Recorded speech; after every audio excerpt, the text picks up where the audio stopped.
What's up, your boy phone? Another reaction. In today's video, we have why Israel Adesanya is falling off hard. Oh man, this man got ragdolled in this fight. And by the way, this by TJ Loves Fights. Like the video. I ain't gonna lie, Israel Adesanya, just go back to doing bestiality, whatever you was doing, fondling your dog balls, whatever the fuck you was doing in that one video.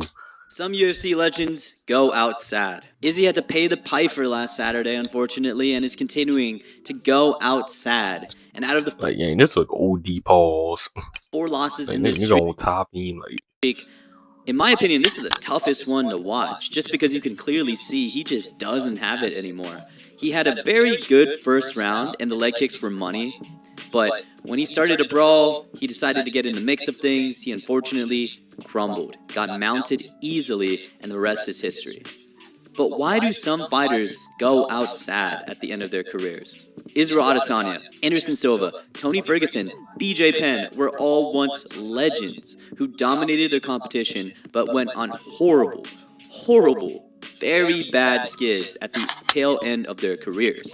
Yeah, bro, if you getting your ass beat, I know like y'all trying to rack up paychecks, and the UFC pay horribly, which Dana White is wrong. But if you getting your ass kicked, gang, hang it up, gang. Like, go go dive into another venture, my nigga. Like, you know what I'm saying? Shout out Connor. That nigga Connor turned into a businessman. His own alcohol, nigga on ballers, I think, and shit. Like, he doing good, gang. You just gotta go dive into something else. On the flip side, you have fighters like Alex Pereira, who is older than Israel Adesanya, having an amazing career at 38, is set to fight on the UFC White House card, and was ready to sign an 8-fight deal with the UFC. Is it just age? That nigga crazy. 8-fight deal at 38. Goddamn. But he still got it. That is taking out these UFC legends towards the end of their career, like Israel Man, Adesanya. why your arm purple? What the fuck? Your shit look like Deku. You got all for one? Or is there something else? All right, let's start off with the big Man, why your whole arm purple, nigga? You got into a fight? A UFC fight? one, and that's the degradation of speed and reaction time. Anderson Silva, Israel Adesanya, and BJ Penn have a style that heavily relies on not just being faster than their opponents, but more importantly, having way better reaction times than their opponents. If you want to watch a prime Israel Adesanya, please watch Izzy versus Robert Whittaker 1 again. What really impresses me when watching it back now is not just the knockout, but how quick Izzy's reaction time was here. He was comfortably moving in the pocket against another quick striker in Robert Whittaker and was avoiding head kicks, big left hooks, and please watch the finishing sequence in full speed. I obviously can't do it justice, but in the heat of Whittaker throwing this 1-2, Izzy was able to find the perfect left hook counter to send Rob to the ground while also avoiding those shots and become champion. And the one who did it first, Anderson Silva, was constantly in the matrix, like he was against Forrest Griffin, my favorite knockout of his, and finished the fight by avoiding these strikes and finding a punch of his own on the back foot to send Forrest down. And when GSP fought BJ Penn for the second time, him and his team found... Oh man, him versus George St. Pierre. That fight was supposed to happen, bro. Oh my gosh. Frame by frame, that BJ Penn had the fastest reaction time on the roster at that time. All these guys made legendary careers out of having insane reaction times, and their style's foundation really builds on that. Hands low, super reactionary. Pretty much all their highlights are counters off what their opponents were giving them. And their defense was essentially being able to react fast enough to their opponent's strikes. And Tony didn't really have that type of style on the feet, but man, you can see in his last couple of fights his inability to transition on the ground, which led to 3 of his 4 losses ending in submission. And they say you can't teach an old dog new tricks, and because of that dependency on their reaction time, their style just doesn't work as well when they get to 30. Man, that nigga tried to weave and got caught. That nigga tried to do that shit again and got socked in the jaw. Look at this freeze frame, my nigga slipped this shit. 34, 35, 36, etc. According to this study that conducted reaction time and other motor skills using video games, they found that around 24 is when reaction times peak, and using this graph you can see there's a really steep slope starting from someone's peak at around 24. The reaction time difference, according to this graph, between 24 and about 36, maybe doesn't look like that much, but considering fighting is a game of inches and milliseconds, that could be a huge difference between barely getting out of the way and countering someone or getting starched and laid out. Compare 29... That nigga tried to do that shit again, tried to weave, nigga. hit his ass that time. 9-year-old Israel Adesanya fighting for the belt, dodging pretty much every shot Robert Whittaker was throwing in the pocket, to a 36-year-old Israel Adesanya who can't see this meatball of a right hand down the middle from a 29-year-old Joe Pyfer. And then you compare this to Alex Pereira, who has a completely different style. Sure, don't get me wrong, Alex Pereira still has some solid reaction time and speed at his age, but his style just doesn't rely on that.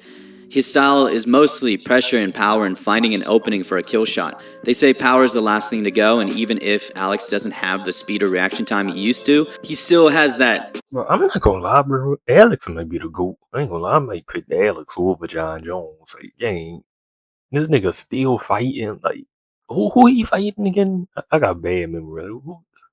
Who this nigga fighting again? He fighting Serial God. Like, and he got a title, right? Like, bro, this nigga the GOAT. I ain't gonna lie. Insane. He my favorite fighter right now. Him and Taporia. Like, Godlike power at the age of 38. And what doesn't help Izzy and what didn't help those legends before him that went on crazy losing streaks is that the UFC will continue to give Izzy and those guys some pretty dangerous names. They gave Izzy yeah, Pereira in heavyweight now. So he about to be a triple champ? Yeah, this nigga the GOAT, bro. I ain't gonna lie, Pereira the GOAT. I ain't gonna lie. Drake Duplessis, Nasruddin Imavov, and a hard-hitting Joe Pyfer in his last three, and they're going to continue to keep. Damn, look at Israel Adesanya. Damn, that boy shit permanently swollen. Look at that boy, like, eyebrow, like, what you call this? Like, putting Izzy up against young and dangerous guys. Joe Pyfer wasn't really known by the UFC casual community until probably now that his name is I attached don't even know what that is. That boy like Johnny Sins, though, huh?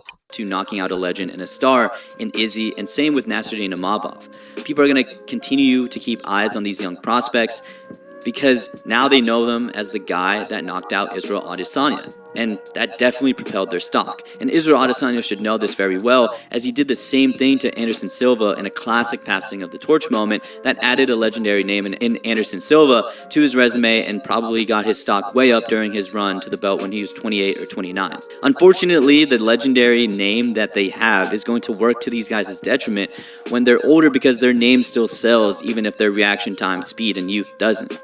And so to build a young star, the UFC often matchmakes an established name like Israel Adesanya, Anderson Silva, BJ Penn, or Tony Ferguson to guys like Joe Pyfer, a young Israel Adesanya, a super young Yair Rodriguez, or Paddy Pimblett in hopes that that legendary name brings eyes to the fight. The younger guy gets the win, adds that star to their resume, and moves them up the rankings, and it typically works. So at this age, it's actually harder for Izzy to win because of his name and the eyes he gets to the events.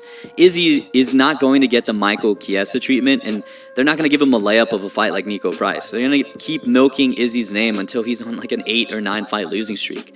Izzy's next fight is ain't retired, gang. Like, give it up, fi. Like, nigga he gonna fight again. He probably gonna win and think he the shit. Think he back. Oh, I'm back, and gonna get knocked out again. Like, gonna get probably going to knocked be out like, dare I say, a prime RoboCop, and that's really scary. And what's also scary at this age is the weight cut. Do you guys see what Israel Adesanya looked like in the lead up of this? Compare that to, say, the weigh-in against Paulo Costa. God damn. And it's a night and day difference. This dude had to get spoon-fed during his cut. It was that awful. We've seen what a brutal weight cut does to guys and how they absorb punches, as Israel Adesanya ironically showed us when he knocked out Alex Pereira stiff with punches that were clean. Alex just simply didn't have the hydration in his brain to withstand the punches coming from Izzy. Tony Ferguson kept trying to cut to lightweight deep into his 30s, and his once iron chin continued to get cracked bad following the Gaethje fight. Israel Adesanya, as he gets up there Oh in yeah, age, that Gaethje knockout was nasty, bro. Nigga kicked that boy right in his chin. Like, that was crazy.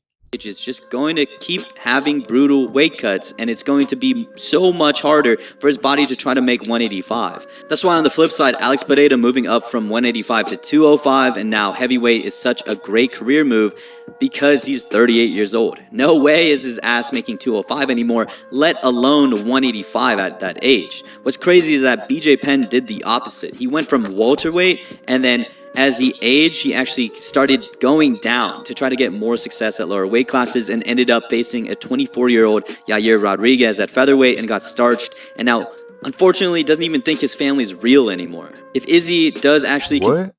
and now, unfortunately, doesn't even think his U.S. Senators for a fifth time since amid imposter family saga. He don't think his fam. Yeah, that's that CT. That nigga don't think his family real. What? Wait. So that nigga think his family like ghost or something? Like he don't see him? What the fuck do that mean? Yeah, that's some mental dementia shit. Like family's real that's the harsh reality of fighting, my nigga. anymore. If Izzy does actually continue to fight, I really hope at some point he moves up to 205 because there's no way he can make 185 anymore and then withstand the shots coming from young killers at middleweight. So what's next for Israel Adesanya? Honestly, Retirement. it should have been retirement, but I doubt that he actually will retire soon, especially with what he said in the post-fight interview about wanting to keep going and going. He's stuck in that can't end on a loss. Yup, and you gonna be like BJ Penn. You're not gonna think your family real. You gonna think your family like Illuminati trying to kill you or something. Like you gonna go AWOL. Mentality. We saw that with Tony too when he kept saying that he was going to be a new Tony every single fight, and every single fight he kept losing very badly. These guys have too much pride, and I understand it. I mean, how can you go Pride bigger than Vegeta? Like, from a 12-fight win streak to an 8-fight losing streak? How can you go from a dominant title run to 4 brutal losses, and then one of the greatest title runs in UFC history to 1-1-7 to end your career? These guys still have that confidence, still have that ability to try to pull off the impossible because at some point in their career, they did. But they say Father Time is undefeated for a reason. It's just going to keep on piling up for Izzy.